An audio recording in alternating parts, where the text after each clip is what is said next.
there, Prison Ricky here. We're coming at you with our new segment, Barred Time. Look, I hate to break it to you. You're not the first filmographer showing up looking for a conjugal.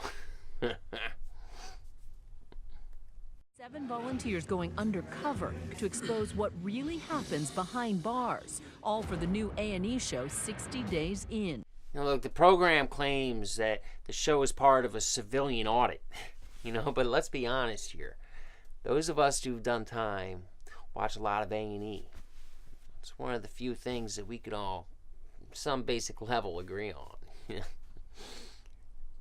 we all know what they're really up to. 21.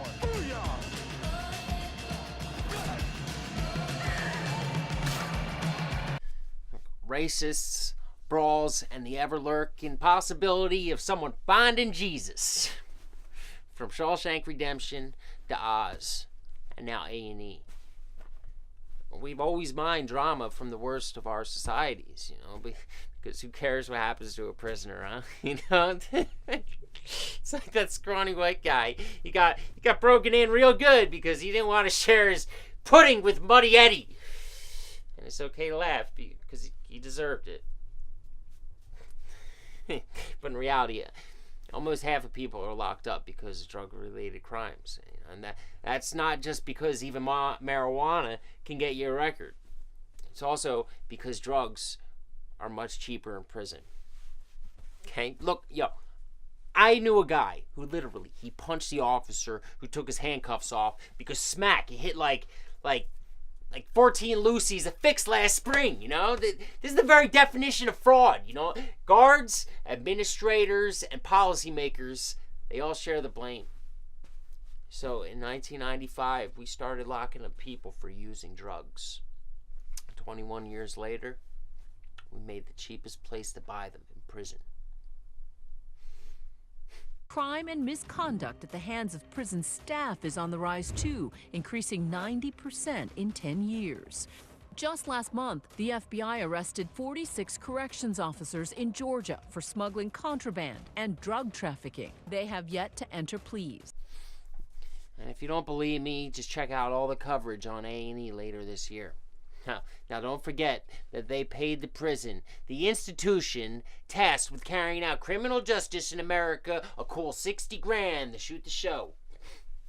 Now, there is big money in the daily lives of our nation's drug addicts, crooks, and honest accidents.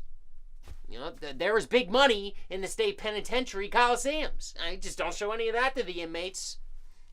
That same 1995 bill that extended sentencing and created the 3 strikes rule, it also stripped all funding from inmate education. Because if you're going to kick someone, do it while they're down.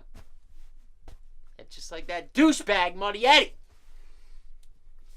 Our goal should not be to put more and more people in jail. It should be figuring out ways that we keep people out of jail. And that requires major reforms in our criminal justice system. It requires accountability for police departments. It means taking a hard look at the war on drugs. It means getting corporations out of the running and building of jails. People should not be making profits by the incarceration of fellow Americans. The good news is there are candidates talking about reform. Well, not that it matters, of course, because we felons, we're not allowed to participate in democracy either. Society doesn't deem me fit to cast a ballot in the election where all major candidates favor prison reform. So, I'm asking you to make my case for me. And if morality and a call to basic human dignity don't motivate you, well, there's always the fact that you can save a bunch of money. Oh, yeah.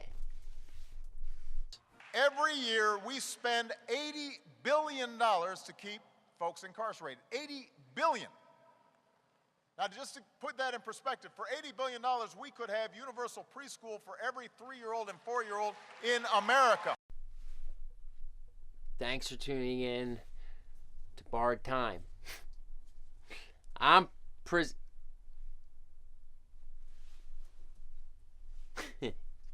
I'm Rick.